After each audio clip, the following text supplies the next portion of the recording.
This is my next project. This is a Schatz lantern style clock. It's got a 53 movement in it. It's the London Coach miniature. I got two of them because they're reasonably priced, and this is the one I won off of Goodwill, and this is one I found for about the same price on eBay. So I got it for a parts movement. Because I noticed that this one did not have the tube that holds the little suspension spring, covers it up. So I figured I was going to need some parts, so I got some parts. This has got glass, but it's not original. Doesn't quite fit right. It is beveled. Someone beveled it to fit in there. The original one is plastic, and I've tried to play with this one and see. I put a suspension spring on this one. Could get it to run for about 5 minutes at a time. And then at one point I got up one morning and I went, hey, it's still working. And it ran for like about 11 hours, and then I moved it to another room, and now I can't get it to run anymore. So I'm going to clean it and see if I can get it working. And this one has been pretty beat up. Look at the hands. I don't think it's supposed to have a little tip on the end, right? It's all bent up.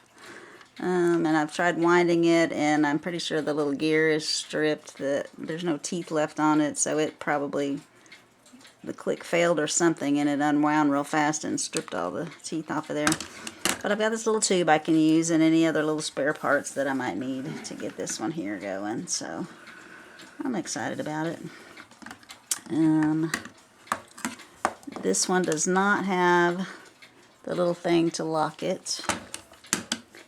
I'll show you on this one. I had to order, let's see, I can't even get it out of there hardly. I had to order a bottom block.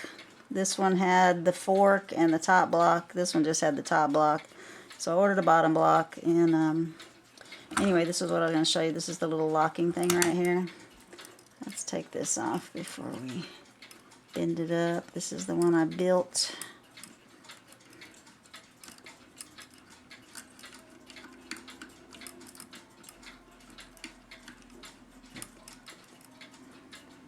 They're not easy to get in and out of there.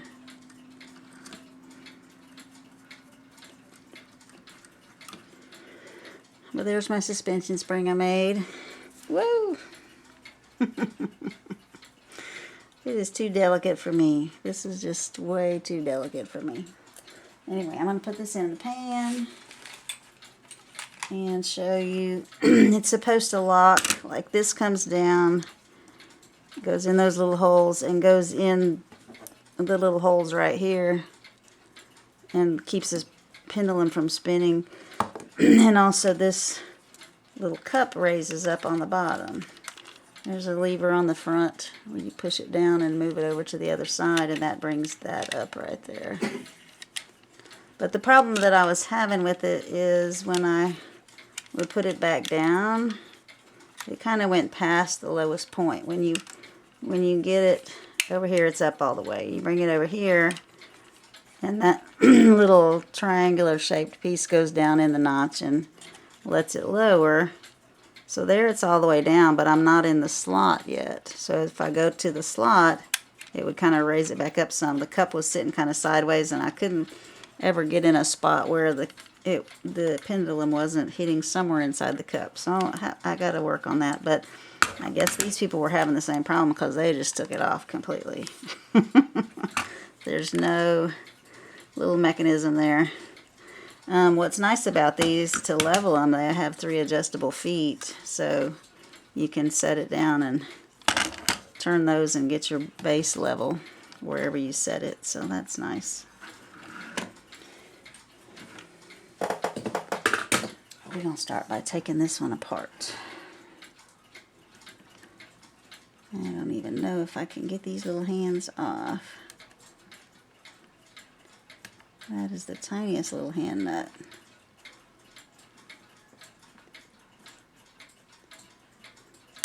Yo, okay, got it. Look at that. That is dinky.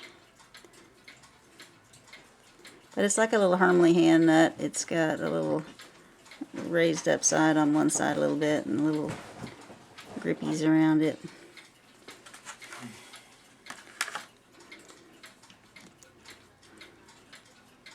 There's my hand. Definitely needs a little straightening.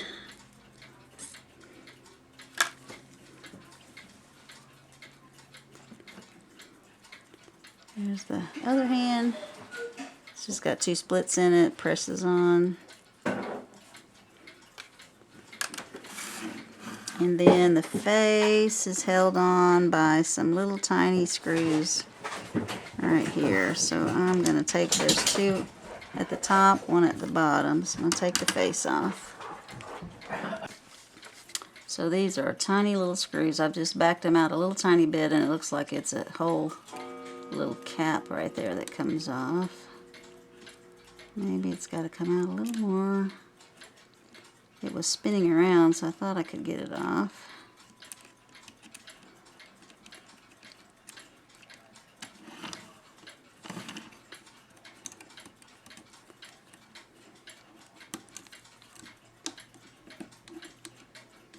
I went from a 17-inch crystal regulator to a little miniature movement. Man, this is... I like to alternate having a big movement to work on because these make me insane. I'm going to end up losing these little tiny screws. There. That got it off. It's a little bitty collar with a screw. Screw threads. I don't even think there's a head. Just threads with a slot. I'm going to put them down in there some so I don't lose them.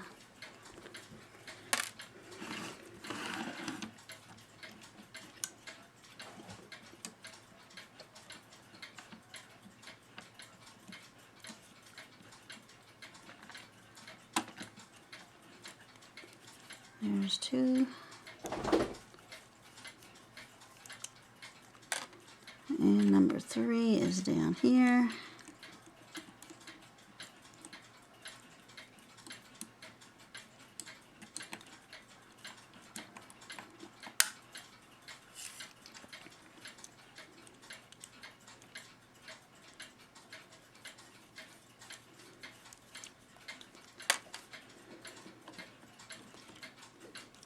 And there's our little face. Fingerprints smeared all over the back. It says Schatz up here and 400 right there and made in Germany. And then all these little depressions are brass. They might be little holes where you can see the brass underneath. I don't know, but they're brass, and this is silver of some kind, nickel or something, I don't know. And then the numbers look like they're brass.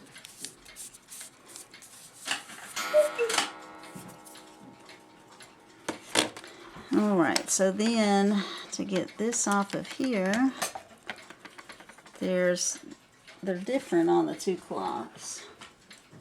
So this one has these thingies right there that look original, but this looks original for this one. I didn't mention the dates. This one, I'm looking at the wrong side. This one has 7 of 55. That's going to be my parts one. And this one has 6 of 59. So hopefully everything is pretty similar.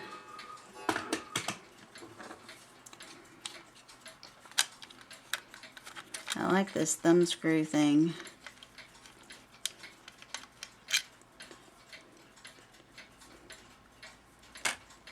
But there's only one. The other one's missing.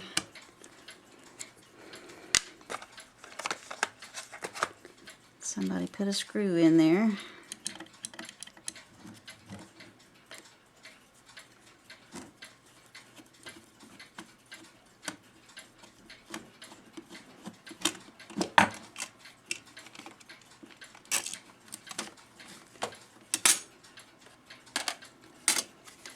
Alright, so there's our movement.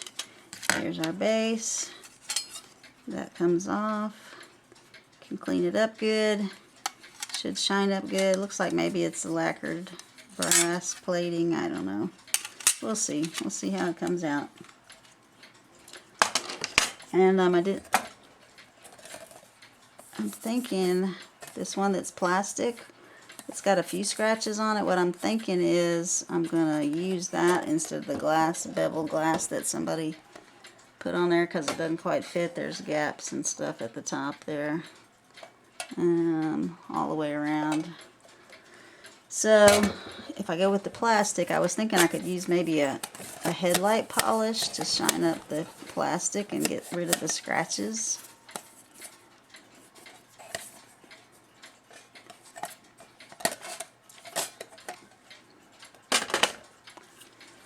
So there's our little tiny movement.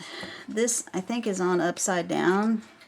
There's supposed to be a little screw that goes into this slot that lets you slide this up and down and lock it. So I think when they put this back together, they put it on upside down.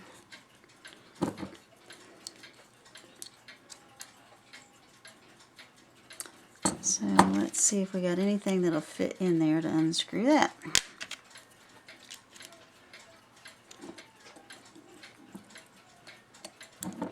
I could use a bigger screwdriver. It's a pretty decent sized screw in there.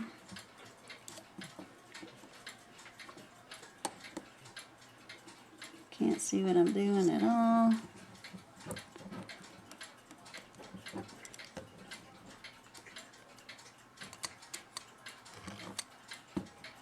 Can't find the slot. They don't make it easy, that's for sure. Alright, let me get this unscrewed and I'll meet you back. So loosening the screws up a little bit, I could slide this to the bigger part on the tube and take this off. They had it like so, with the little hole at the top and the pointy thing at the bottom. And those two screws just have little bushings behind them. So you can put this on and tighten it up through the holes in the front. But I can take this off, turn it around, and then this little cutout actually slides up over here to protect the top part of the spring, where before, the way they had it on upside down, it wasn't protected. This stays pretty firm, but there should be a little finger lock thingy right there to let you put it in position. I found this one online. It's a lot bigger, but the good part about Schatz is their parts are the same size.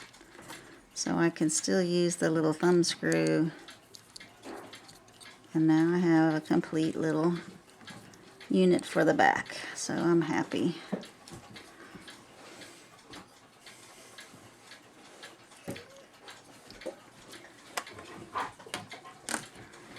Alright, so I don't need to let the spring down, I don't think, because it won't wind. So we're going to take, there's 4 screws holding it together.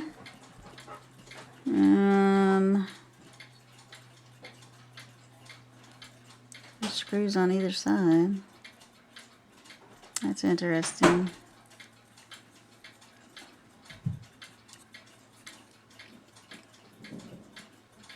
This looks like what they put on the bottom to hold the thing together, the one that was missing.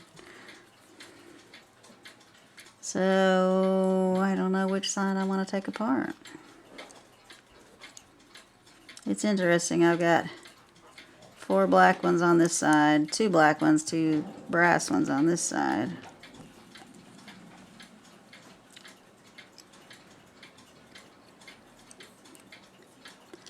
Well, I think I'll just start over here.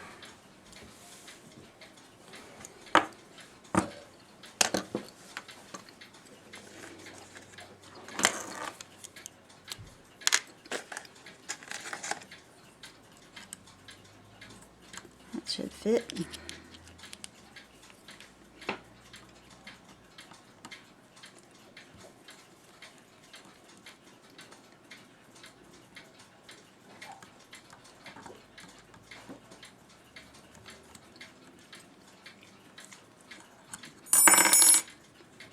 Someone even oiled these.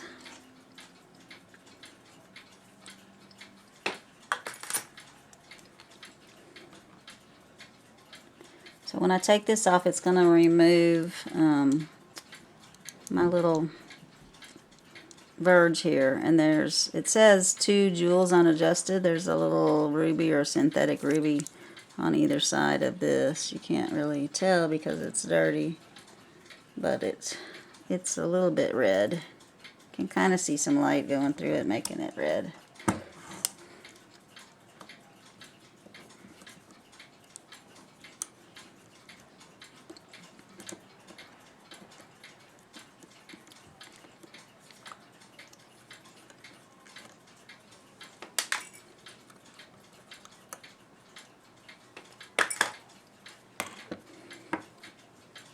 Okay, so there's my little verge.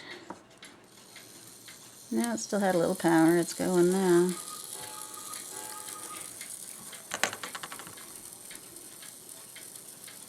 So I'm just going to let it wind down.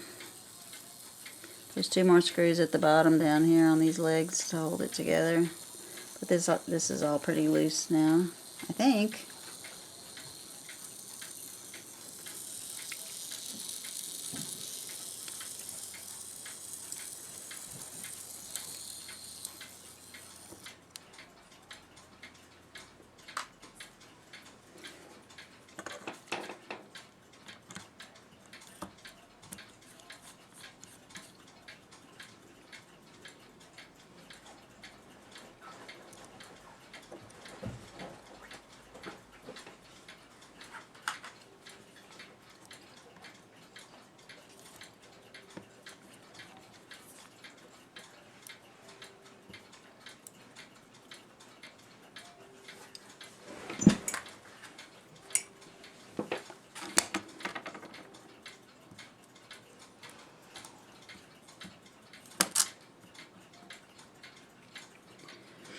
So there's my back plate off.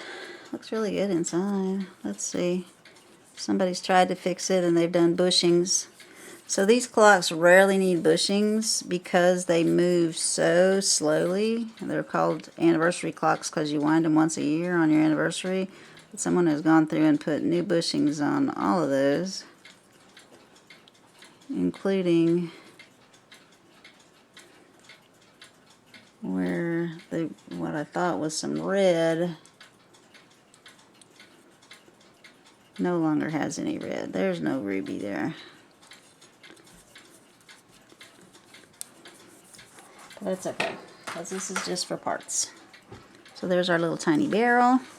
There's our little tiny escape wheel.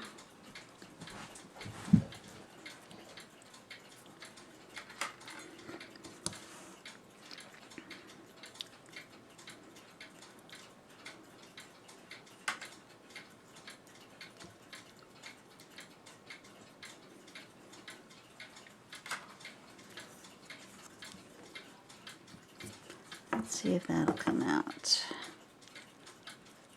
It should come out. It's just sitting there.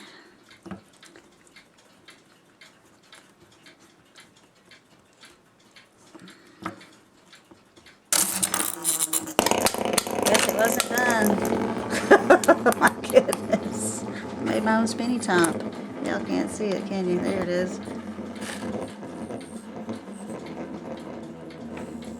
So always let your click down, even if you think it's not wound up.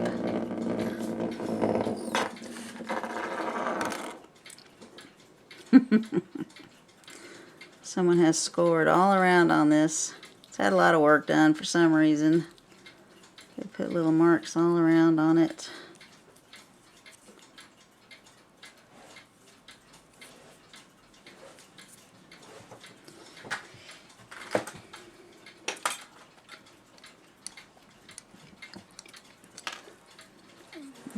And that's got a little screw, so I can't get that off yet. And that goes on here. Alright. So anything I need, I got spare parts for.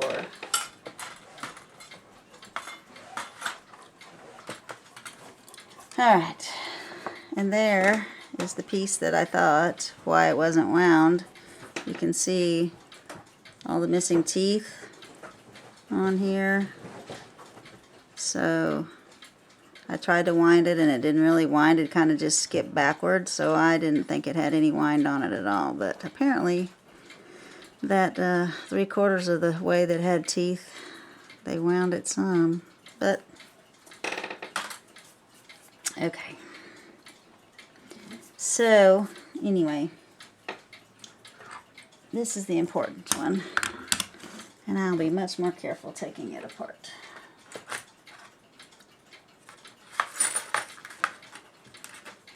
And you don't need to watch the second one be taken apart.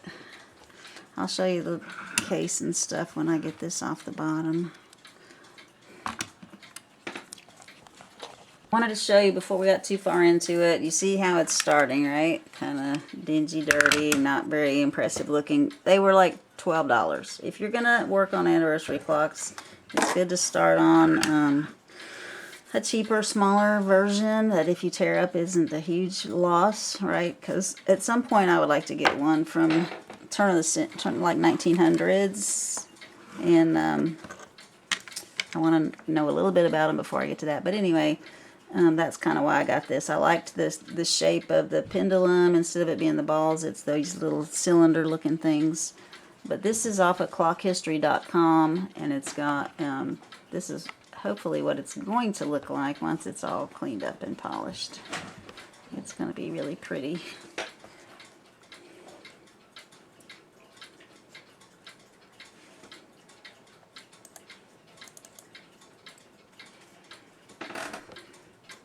So that's our goal from this to that. We'll see how it works out. These are very easy to let the power down on. Put your let down key up here, give it a little bit of a turn, and the click actually hangs out a little bit right there. You can just push it to the side and let your spring down. It's very easy. I'm going to open this one from this side. I'm going to open this one from this side. I opened the other one from the back. I'm going to open this one from the front. A little bit oily. The little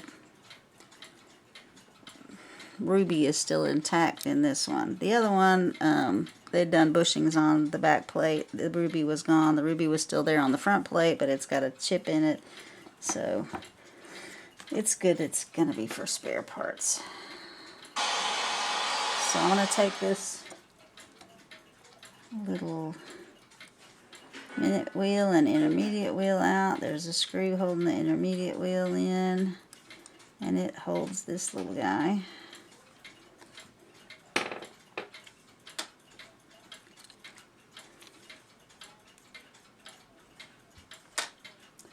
And then we just need these bigger ones. They are snug. Nobody's been in this one, I don't think. Feels like factory tightened.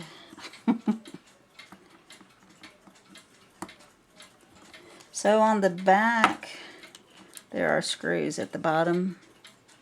On the front, there are these funky little hex screws. I already loosened them up. They still sell these.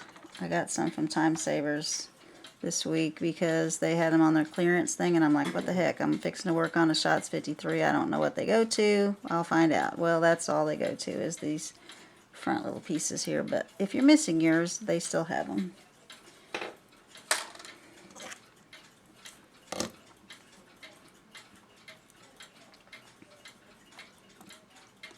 The screws aren't super long, and there's a little bushing for a washer under each one.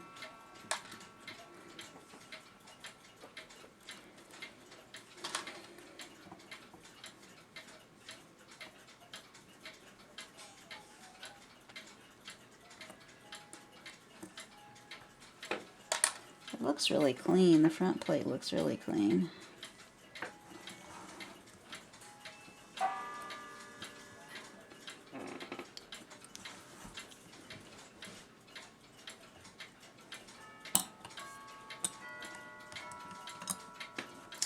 Is it gonna let me do it from this side? Yeah, it's gonna knock everything out of the way probably. There we go. So there's the click I was talking about. You can just push down on it and get it out of the way and unwind.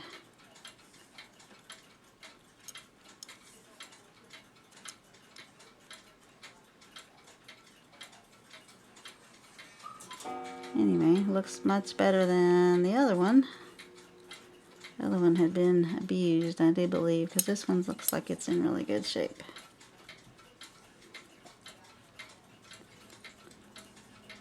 That looks like a bushing, but it may just be dirt around it. Yeah, it's just dirt around it.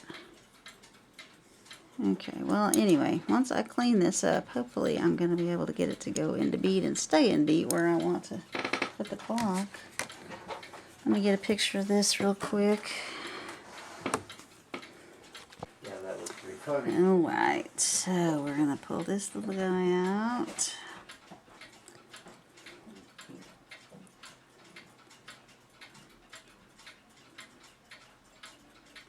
Been run a little bit. You can see a little bit of a line on there, but not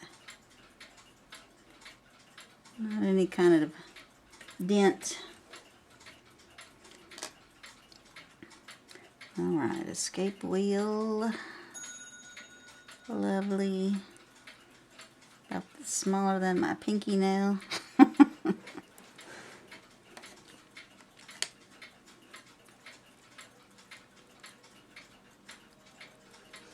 All this looks real good.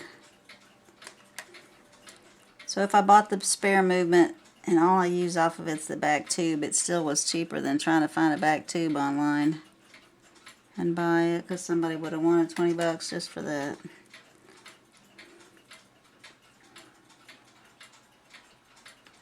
These all look really clean. So I will still run them through the ultrasound, clean them. There's what that's supposed to look like with teeth all the way around it. Let me make sure I got a picture of that with the direction the teeth are going. I'm sure I did, but what the heck. Where'd the phone go? Some days everything seems like a challenge. Oh, we got the shadow. There we go. Alright, so now we'll take this little guy off. And there is our spring, not jumping out of there and spinning like a top. That's nice. A little grungy. See, you never know unless you take it all the way apart that you've got like solidified oil in the back here that's turned green. So hopefully this is the problem of why I'm having so much trouble getting it in beat. See, it's kind of, I mean, I got it in beat. I'll show you how to do that. There's some good videos out there on that. This is just oil. It's thickened oil, but this is like green hard stuff up there. So we're going to pop this cap off, clean the spring, lubricate it, because this clock is 65 years old, and go from there.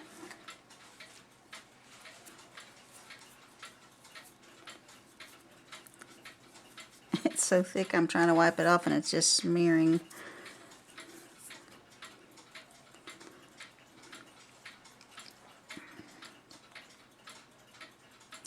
Alright, so I will, I don't know if, yeah, I guess I will take this off too. Someone's probably put oil under it. Take these off. And take these off and run them all through the ultrasound together. So let's go get it a little clean. I went ahead and just assembled the plates the rest of the way. Everything's off, so these will fit nicely in my little ultrasound, and all the little leg spacers and screws and stuff are in there. And so then I was looking at this pendulum and decided I would take it apart to clean it. I'm going to clean it by hand, but I wanted to get it apart so I could do it a little bit easier. And took this bottom plate off, and voila.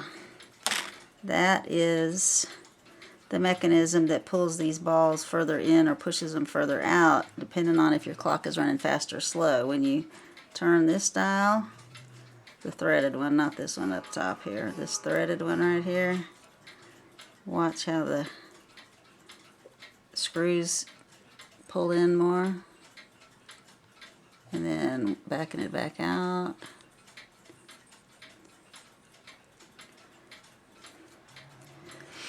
So, I don't know.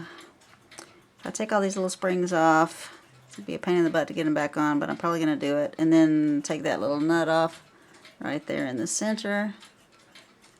And these screws out, and that should let me be able to get to these to clean them, because they are grungy with old polish underneath and stuff.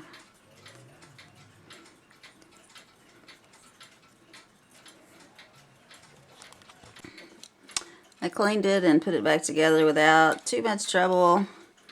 Went to put a little wind on it, and it won't do anything because I didn't get my click engaged right there. It's just flapping around out here. It needs to be turned in where it'll catch in the teeth, and it's just down here. And the reason it's that way is I started putting it together this way with just the base, and I put these little legs on the top piece and put them on, and then I had no way to put it together because the screws were already on it. So I tried to flip it over, and of course everything got dislodged. I had to redo it again. So I didn't notice that my little click wasn't engaged in the teeth of that. So I get to take it all apart again. My suggestion is to put it back together this way and put your posts on this bottom part so that you can just set your top plate on. Because when you're setting it together this way and you're getting all your pivots lined up, it's real easy for that little click to, the click spring to push it on the wrong side of your teeth of your wheel. So we'll fix that again. And also someone commented on another video that they had several of these, and that little gear that I showed you that had teeth missing, he had several like that. And the only thing I can think of was why it would do that is because when you're winding it, the winding arbor slips after you're like halfway wound, and it explodes out against the case and puts a lot of pressure. This one, when I got the winding arbor out of the spring to clean the spring, which had a bunch of gummy dried green oil and stuff on it, but it's nice and clean and smooth and flowing now.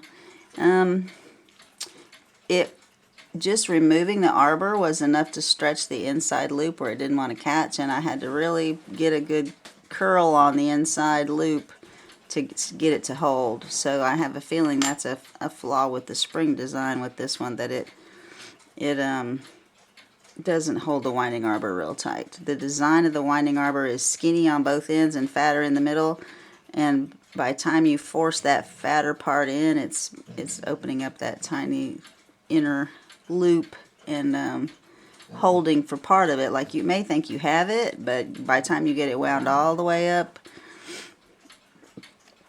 it's too much pressure on it and it pops off. So anyway, I will be taking this apart and putting it back together in this position.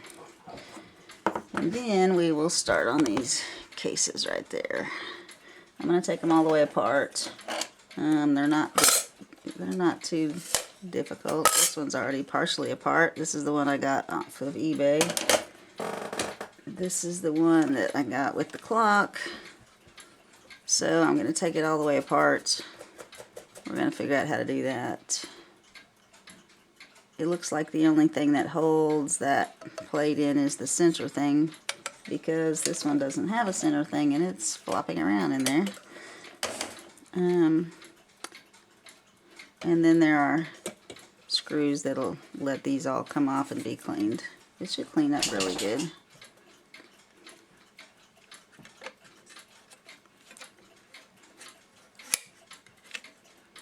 It's got some, where someone tried to clean it before, some of the paste wax is still on the plastic, so that's why I'm going to take it all apart and get it all off of there.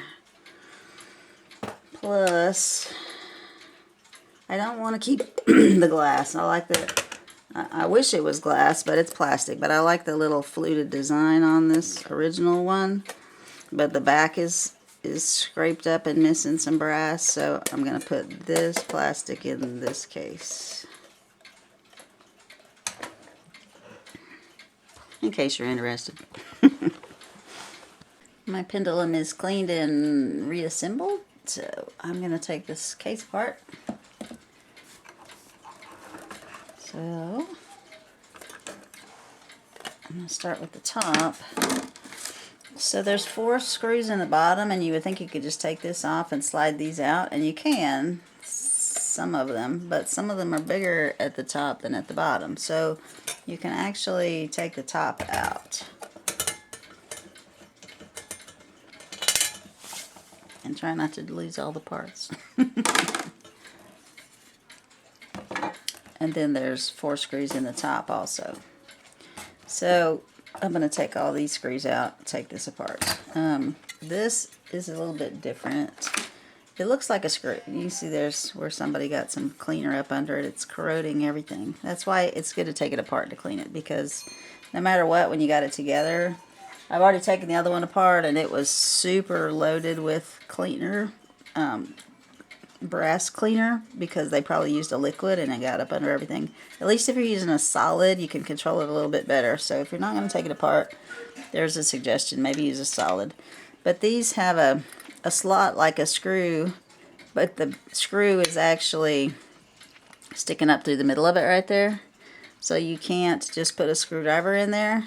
If you've got something small enough to go on both sides, that would be great to turn it with. But they're not super tight. I can usually just turn them with one side. And this one is corroded because of the brass cleaner holding it on there.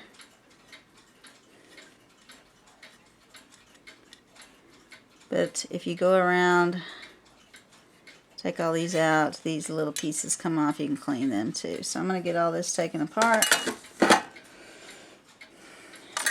and then we'll work on the bottom. Alright, got the last screw out of the top. Slip this out. It's pretty cool.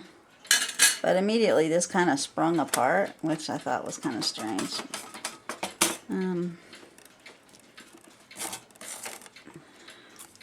But there's our little plastic pieces. So we're going to see how they come out.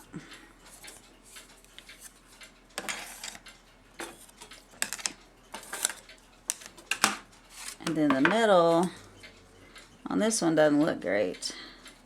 So I'll probably use the metal on the other one, because it looks a little better on one side and the other side looks worse. I don't know. We'll see how they come out when we get them clean. Alright. Take these last ones out and then we'll do the bottom. These weren't very snug. I can take them out by hand.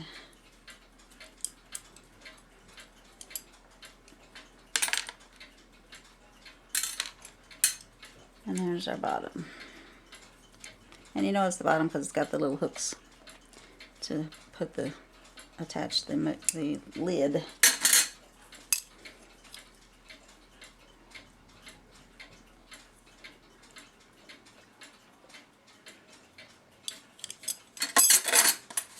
Alright, so the bottom. Let's see where we want to start. Let's start with this little centerpiece.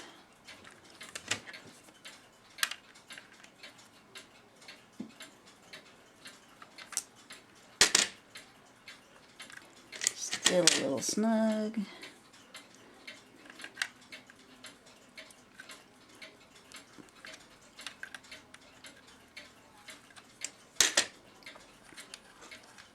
Alright, washer, nut, here's the washer.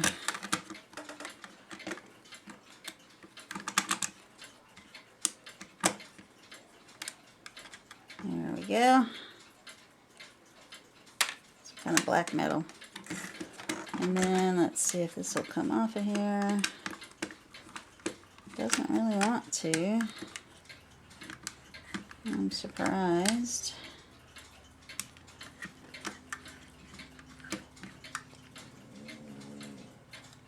It's gonna have to though, because I've got to get that washer off down there. Let's take this nut off. Maybe we'll just take it off as one piece. And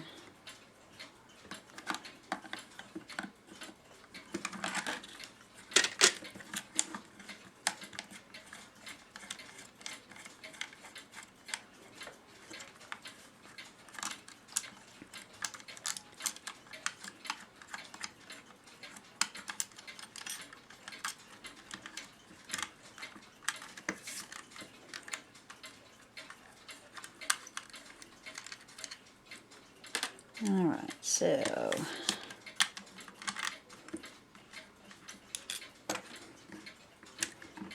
does not want to come out of there yet. That came out. So we know it goes down this way and under to put pressure as this moves.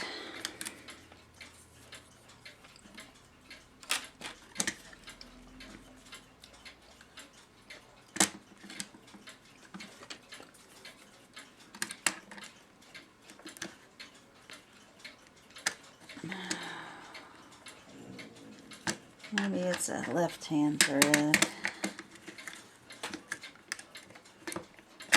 Maybe it doesn't move at all. Very interesting. How are we going to get this off of here? Because when I turn this, it just moves the top up and down. It doesn't let it do anything. Oh, look, it pulls. I just wiggled it a little and it pulled up out of there.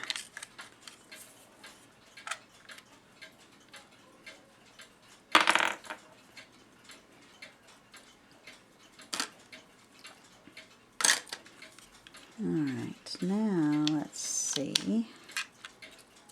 I can take these feet off and clean them up too. They got a little screw in the center. Same here, a little screw to do this. And then it should let me get these two plates apart if I unscrew that. Which I want to get them apart. I don't want to clean them with the plastic and let stuff get up underneath. So I'm going to take these off and these off. And try to get that off. So the feet, once you take the nut out, you can just unscrew them. Normally they screw only so far to let you adjust the height and get it in balance, but once you take that screw out, they unscrew off all the way. I got one side piece off, and I just wanted to note there's a washer, a thick washer under it, and then the piece, and then another thin washer on top of it. I know the other one I took apart did not have that, but that was the one with a bunch of parts missing off the bottom, and whoever took it apart when they put it back together didn't put all the parts back. Like this screw's not there, it's just a hole, none of that's there.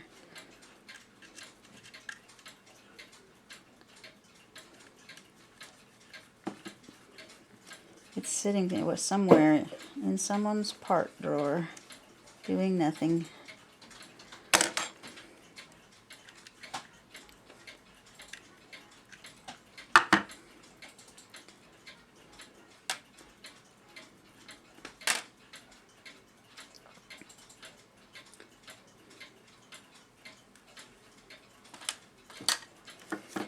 Alright, so we're down to this. Let me see what I can get on there to get that off. So it's not a left-hand thread. I got it loosened. And this should let me take that piece off.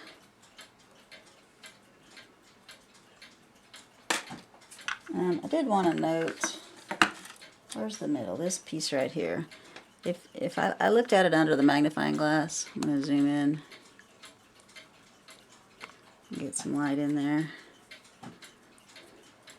The little spinner on the pendulum doesn't touch anywhere in here. It only touches in the very center in there, there's a little bit of wear pattern. You can see where it was rubbing. Maybe it was a hair too long. It shouldn't be touching at all. But anyway, it's going to work much better once I clean it out. Alright, I got the base cleaned up and the thing back on it. Hung the suspension spring, played with it for like 24 hours worth here and there, trying to get it in beat. I want to show you the easiest way I found to get one of these clocks in beat. You see I have a piece of tape on one of my things. That's the one that was straight back here pointing at me. And people will tell you, you know, you turn them one full turn and let go and see if it's even, like how far the tape goes that way and that way. Like, is it at the same point on the clock? But it can be off a little bit. You'll be adjusting it forever, trying to do it, watching how far it spins and marking it with things like that. Torsion has a good channel if you want to check him out on Torsion clocks. And the way he suggested and the way another YouTube video clock repair person suggested from the NAWCC was, and I'll try to stop it and show you here. Okay, so you've got it stopped. Like you've just hung it up there and it's just stopped. So you want to put your little marking tape on there and turn the ball until your, I can't think, it's too early in the morning. It's a deadbeat escapement, so there's not a lift and a lock. They're both locking verge pieces, locking arms. So right now it just clicked off of a tooth. That's why I've got this little thingy here. Now when you let go, it should just turn far enough to make the other tooth click off the tooth. Boop, and it just did. So that's how you know you've got it set in beat. If I had done that and say it clicked off here, and when I let go, my little tape clicked off there and then kept turning all the way to the front, that means you need to adjust this top screw. Boop, top screw, loosen it slightly. You don't have to have a special tool. I used a screwdriver. It fits in the little slot right there.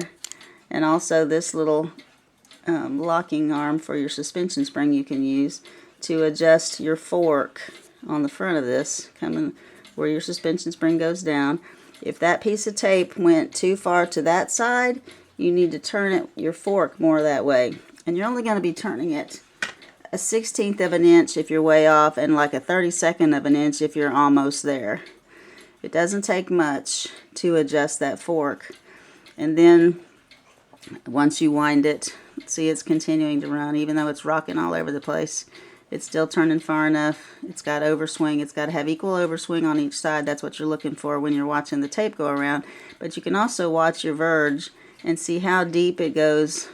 When it goes like there, just locked on a tooth, and then it's going to slide down a little bit. And then the other one's going to click off, lock on a tooth, and slide down a little bit. The amount they slide down needs to be equal.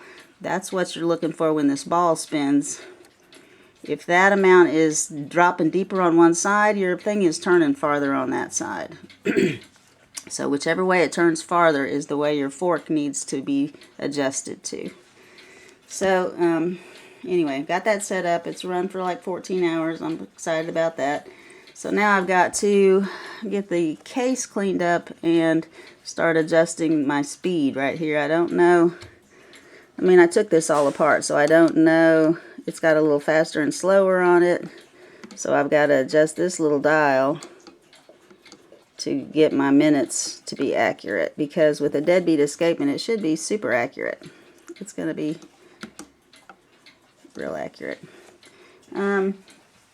And when my book comes, I don't have the huge Horoliver book that's at like $100, but Time Savers has like an excerpt from it that I think is going to have all the pages that have the suspension springs. I had to make that suspension spring. I looked online to find where someone had posted how long it needed to be, total length, and that's what I did, and then it kept hitting, and I had to shorten it like 2 or 3 times. So I'm going to be looking for that excerpt of that book to come, so I've actually got a diagram to see how long my suspension spring needs to be. I thought at one point, possibly, when you order these from Her Oliver, that they had a little picture of the spring in there, but they don't anymore if they used to. So, yeah, that's where we are. It's running. Hooray. That's exciting because I haven't been able to get it to run at all. When I cleaned this movement, my clock cleaning solution was brand new, and when I was done, it still looked brand new. When I cleaned the case, all the case parts, it was black, like I had put a spring in there. It was really, really dirty. So anyway, it's cleaned up and getting pretty nice and shiny, like I was hoping it would from looking at the clockhistory.com book. Here's my other parts.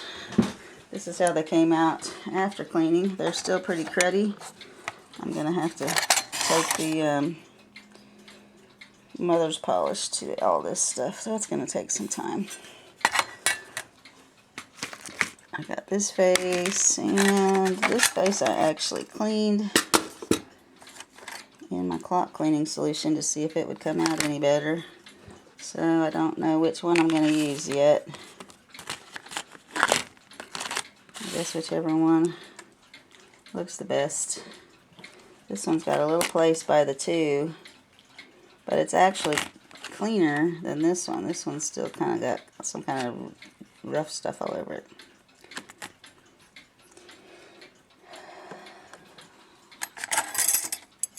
There was a lot of, still is some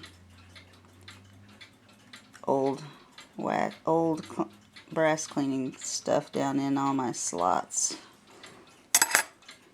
and all the screws. I put everything through the clock cleaning solution just to polish up everything as best I could, because I hate hand polishing stuff. Don't know about y'all, but I find it very tedious. But if I can find a good video to watch or something to watch on TV, I'll just sit and polish while I'm doing something else.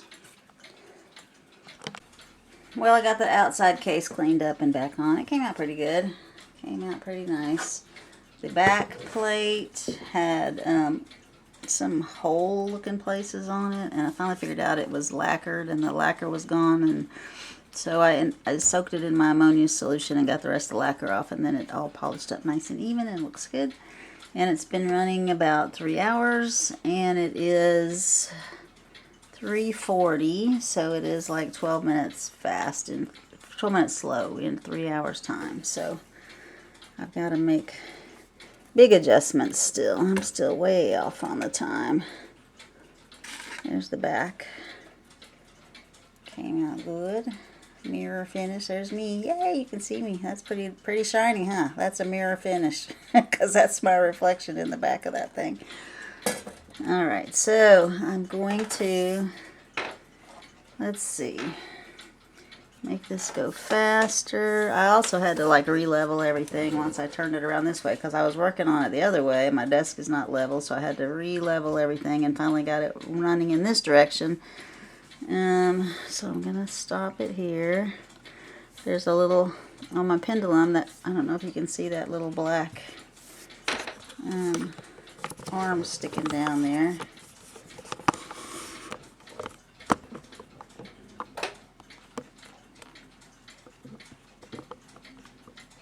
Alright, so that little black arm is on the number 6. It was on the number 12, and I thought, well, it's probably real slow. So I already moved it from 12 to 6, and now I'm going to take it all the way to 0. And let's see where we are with it at 0. That says 16 and that says 1, so I'm going to go right between the two of them. And now I'm going to run it again for a few hours and let's see what it says. Isn't that a pretty pendulum? It cleaned up very well. I'm happy with it. It looks like the one on the clockhistory.com website. 40. So sometimes if you're moving it the same direction it's wanting to go, it'll go drrrt, and if you're moving it against the way it wants to go, it doesn't do that. So be just prepared that it can like jump ahead on you, but it's okay if it goes fast, because it's not hurting anything when you turn the hands and it jumps like that. 40, 41, 42 and a half. We'll leave it there for a while and check again.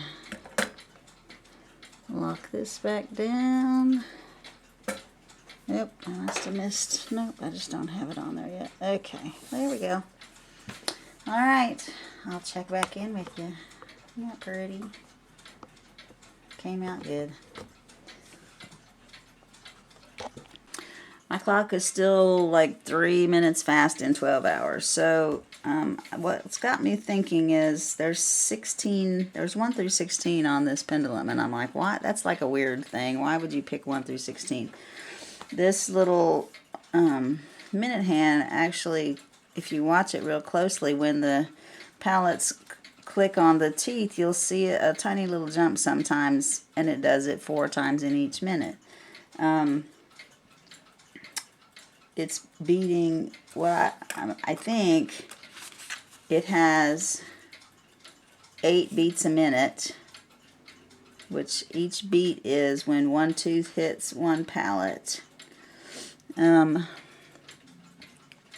So when it does it twice, it's enough to move this 1/4 of the way to the minute. I don't know. Anyway, maybe it's just the way the pallets are moving that it lets it click every other one, and so I'm seeing 4 little clicks on this minute hand between 1 minute and the next. But anyway, I'm thinking that the 16 at the bottom, I mean, that's just kind of odd that it's 8 beats a minute and it's got 16, so maybe it's a 2-minute adjustment at the bottom. But is that 2 minutes in an hour? Is that 2 minutes in 24 hours? Like, I don't have a clue. So what I've done was I have turned this several times yesterday. I think I turned it about 4 times yesterday. So I thought, okay, I'm going to turn it 2 more times. 2 more times. If it is 2 minutes per turn, would be 4 minutes. It should be running fast, right? And then I thought, what the heck? I'm just going to see. And it turned about, because I thought surely this is touching these little pendulum balls and it can't go any farther, but I went as far as it could go. So it's at the 10 line, so it went 2 times plus from 16 down to 10. So I thought, okay, I'm going to double check the beat while I'm in here, and so I've got my little piece of tape right here. I don't know if you can see it very well, but it clicks right about there, right there. It clicked pretty much straight sideways on the clock, and then I'm going to kind of let the pendulum settle because I'm bouncing around with my fingers while I'm talking. I'm going to let go, and it's going to click about right here, and it should stop right after that. So it just clicked, and it still turned another half a ball. So I feel like, okay, that's pretty close, right? Like it kept going a tiny little bit, but sometimes it'll turn like a whole ball or a whole half a turn. So maybe it's close enough. I mean, it's run for 24 hours on this beat, but if you try it the other way, if you get your little piece of tape ball where it just clicks on this one and you let go, it does not, it only goes to this back leg. It doesn't go to the middle. It doesn't quite go far enough to make it click going the other way. So that tells me it is not in beat, because it won't go both ways. Like, it's not turning far enough to make it click both ways. So per my earlier video, I'm going to loosen this screw a tiny bit. Some people just adjust this with this top screw. I don't know how they do that. I am going to loosen it a tiny bit.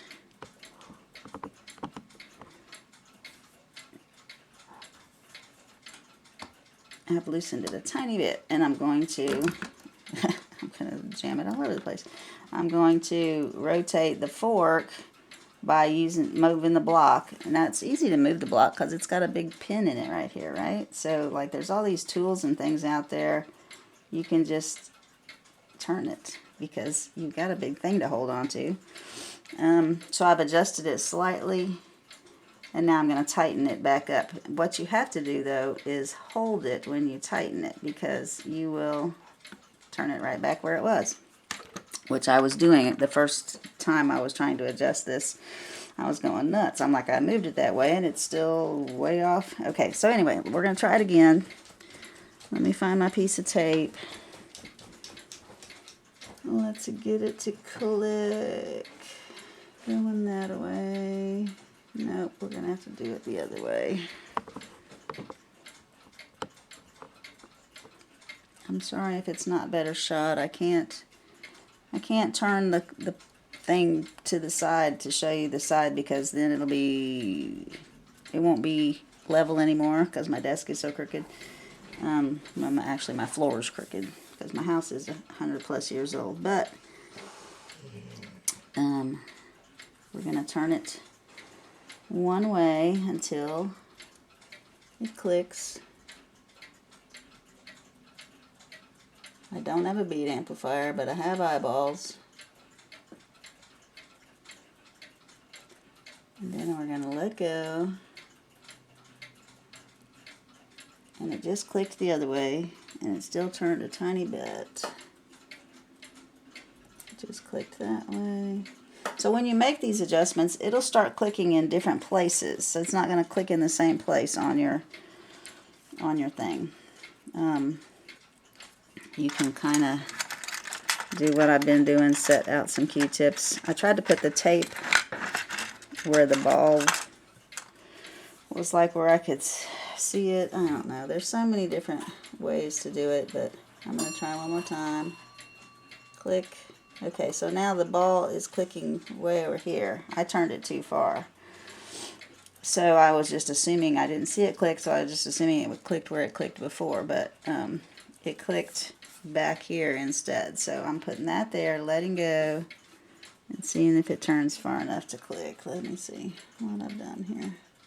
I'm talking and not paying attention.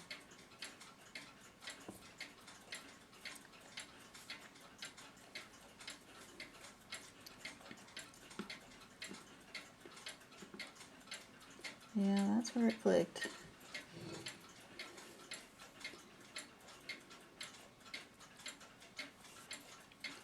Let's try it the other way. That was a click.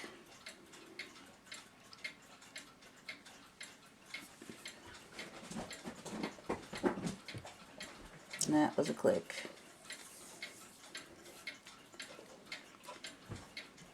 Click. Click.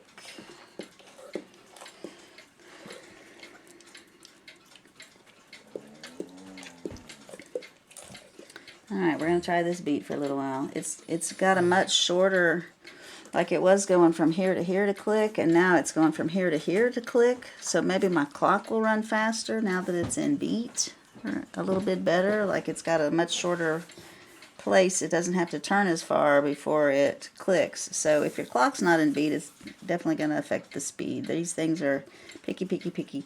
The only other thing I can do, if I've got this as fast as I can get it, and it's still running slow on me, is I'm going to have to adjust this saddle back here. I didn't mark it when I took it off, and when I put it back on, I noticed someone had marked it. There were little fine scratches on it, but I may have it set too deep on the teeth, and so that would make it take longer to tick also. So we're going to try this, and we'll see what happens. Still trying to learn more about this clock and getting it to run right. And I found a website, billsclockworks.com, that had the instruction sheet. So I figured, I learned what the numbers 1 through 16 on the bottom were for. Each number is a half a minute when you need to adjust the time faster or slower. But he has the little instruction booklets for a lot of clocks. That's the whole instruction book. And so I printed my own little copy. I now have one, and tells me how to change things out and do stuff. But anyway, the biggie was like changing out the suspension spring. You're not supposed to take the tube off. You're supposed to just lower it so that you can get the block out of the top. And yeah, about how to adjust the time and everything. And it said to allow it to operate for 48 hours before attempting any time changes. And then I found an interesting discussion on the NAWCC site, maximizing pendulum rotation, talking about the fork and the different stuff. Anyway, this is what I ended up with. It wouldn't run at all. Like once I got done dinking around, I couldn't get it to run at all, even though it was in beats. So I set it over there, and I was like super frustrated, and I looked, and I'm like, it's turning. Like it started turning on its own, about 100 degrees rotation, and ran for 22 hours that way, gaining about 5 minutes an hour because the rotation wasn't very big. So it has to do with the fork. I'm going to take the spring back out. I lowered the fork, and then we'll talk about that a little bit. So what I learned and what I was experimenting about was the fork height. I don't have the little diagram. I've told you that. I think it may come in the next day or two in the mail so I can compare my suspension spring to the diagrams. But I measured. I had the top block and the fork on the old spring that was broken, no bottom block. And I measured, and it was about 3 millimeters from the bottom of the space in between the bottom of the top block and the top of the fork.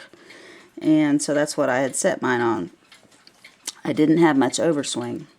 The height of the fork determines how much overswing you have. The lower it is, the more it can it's a little bit longer between here and here. It can twist a little bit further. You get more overswing, and it's more reliable in keeping your clock moving if you have more overswing, because if it misses a tooth or the wind is going down, lots of different factors. If you have a little bit extra overswing, the clock will keep running. And then the higher you have the fork, the less overswing you have, but the more rotation you have. So the reason it's only turning about 100 degrees right now and still been running is because the overswing is there enough to click each tooth. It'll go from there to there, and it's clicking the teeth, but it's not turning enough. It needs to turn. It was turning at least, here's my little piece of tape, it would turn from about here to about here, so almost 360 degrees, like 270, 300 something, I don't know. Anyway, it was turning a good bit more, kind of like that. So fork height will determine your overswing, but also your rotation. The higher you are to the top, the further that fork goes over. When the pin moves, it's pushing the fork further. It's going to make it rotate further, right?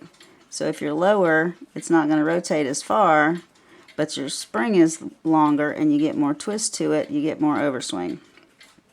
So the only thing I can think of to try. And I finally put a board on my desk and leveled it. Yay, so I can spin this thing around without putting it out of level again. Is to take the fork, not the fork. The fork is a little bit low, and that's why I'm not getting much rotation, but I'm getting good overswing. What I'm going to try next is, what totally shut it down was I tried to lift my pallet forks on the escapement wheel so that they were hitting more at the tip, and I thought it would go faster, and then I would be able to run faster because I've got it as fast as it can go, and it was still slow. But what I need to do is seat those as deeply as they will seat and still let it run, and that should give me more kick to make it rotate farther. I mean, that's what you do to get more pendulum swing, right? You really seat the teeth down into your pallets, and it gives you more kick in your pendulum swings, and your clock runs slow, but it looks pretty, right? So I'm going to try to seat it deeper to get more swing, and then keep the fork where it is, where the overswing will be higher, and see if that will give me what I need to keep it running. I didn't have enough overswing to keep it running.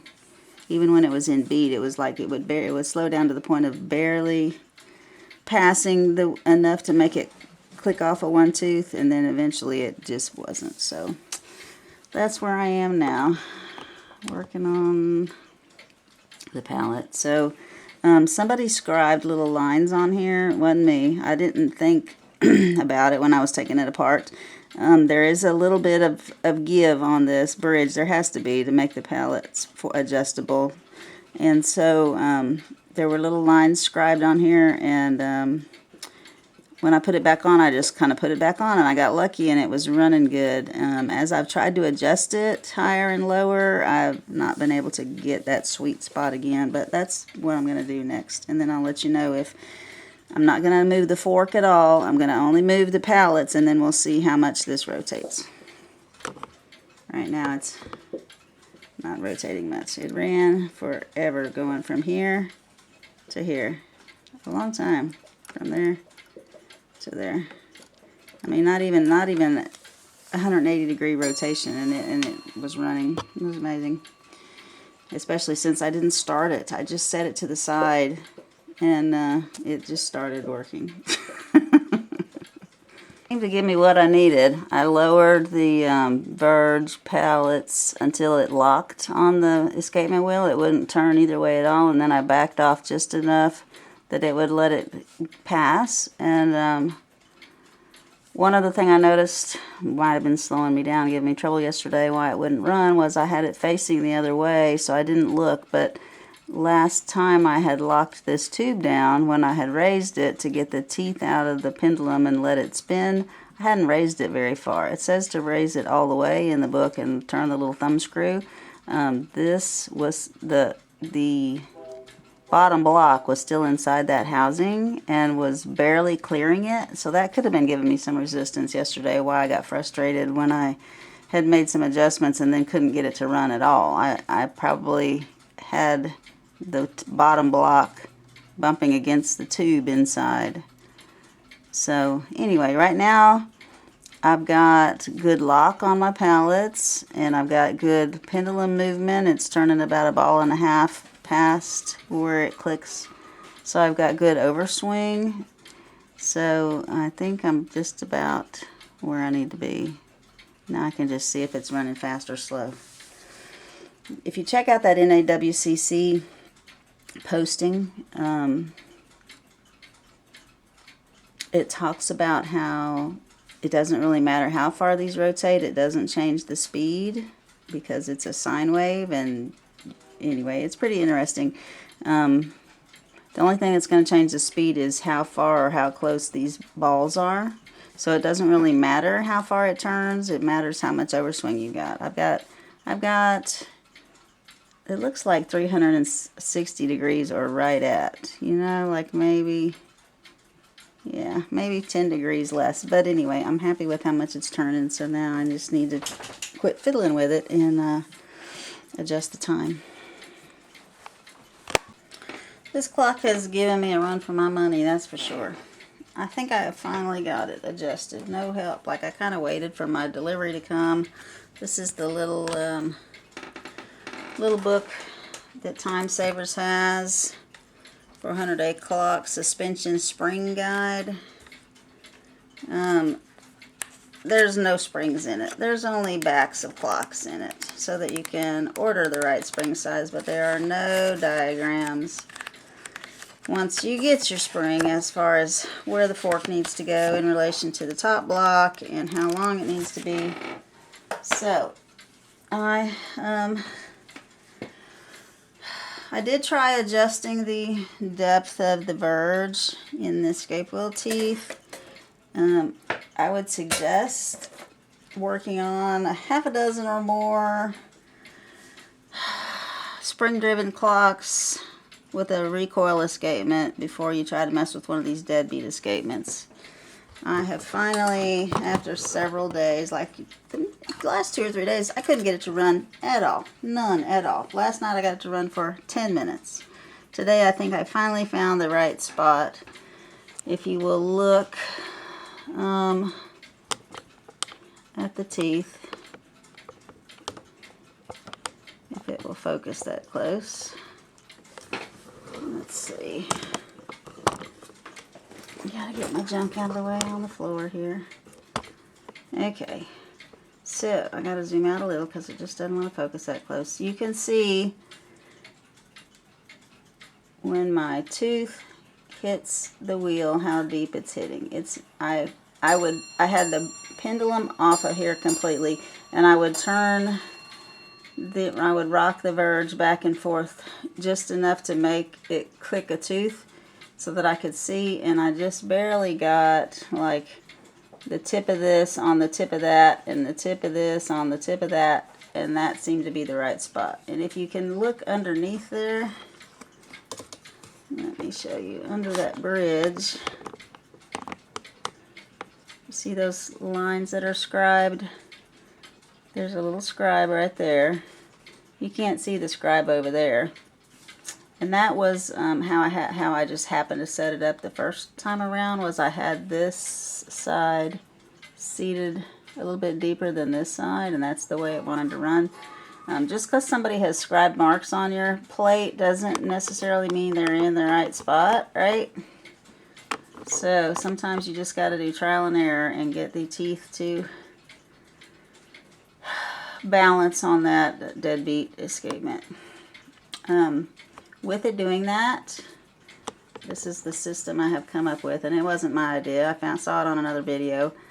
I put a dime where it would click. I don't know if I can show you this all at one time. So it clicks up there, and you look down here and you see where the tape is, and it turns about one ball past that on the dime, and then it comes back over here, it clicks at this dime, and it turns about one ball past that. So I finally got it, the balance that I was looking for, the rotation that I was looking for, because it's turning almost 360 degrees. There's a little wedge about that big that it's not turning, so it's turning what, 310 or something, 320. So, because if you watch that little piece of tape there, it goes all the way around to straight in front of us, and then it comes all the way back around to off at like 1 o'clock if you were looking face down on it. So almost 360 degree spin, and good overswing. A full ball overswing is pretty good. Like that's going to counteract any kind of stuff hanging up, because it's got to be half inch to 3/4 of an inch is what I've read. So I'm getting a couple inches of overswing, so that's good. So yeah, now I'm finally back to the point of let's adjust the speed. I haven't even been able to do that because I haven't been able to get it to run. I have a hard time getting this to hang straight down. I have to tilt it a little bit forward when I put my little balance on here. It's got to be leaning forward a little bit to get that in the center of that cup. So having a little bubble is great, but you still got to eyeball it and make sure your pendulum is hanging straight down in the middle of the cup and not rubbing on the sides. So right now I don't have the little metal tube on there, of course, that protects your spring, because I had taken the spring in and out of this tube so many times that I ended up bending the other one. I was kind of like, I was leaving the tube on there and slipping this out through the front, and it was putting a little bit of a pressure between the top block and the fork, and I thought, well, you know, that's like the least important part, right? Because this spinny long part, that's got to be the most important part, right? Now, if you have any kind of kink up there, it's going to mess with it's not going to run. Because that's where it gets its tension for the overswing, is between the fork and the top block. So I've learned a lot. I've not had a good time, and I hope y'all have a much easier time getting yours regulated. So I'm still, it's the next day. Time is regulated. It's keeping good time. My little tape ball is passing where it clicks and goes to the next ball on that side and on this side. So it's running really nicely. But now I have to take the pendulum off and get this back on and hopefully not mess up everything by getting a kink in my wire. The first few days I've worked on this, I left this on there, and then I was having to take it off and on so much that I just left it off. Now I got to try to get it back on and not mess up everything. So wish me luck. I'm just making a video now to show that it is actually working at some point, because if it quits again, I probably will just set it on the shelf. I found a nice bookshelf upstairs that doesn't, get a whole lot of traffic by it, so it should work pretty good for me. I've got it, I think, in the middle. Put my level, balanced it as best I can, let it run overnight, but I think that is going to do it for this guy. Hopefully he's going to run for a long time. Lots of glare, huh? I think it came out pretty nice. I appreciate you guys watching, and I hope you leave me some comments, and maybe you've got one of these and you want to work on it. Just know it takes a whole lot of patience. Hope yours is working well. Thanks for watching. Bye.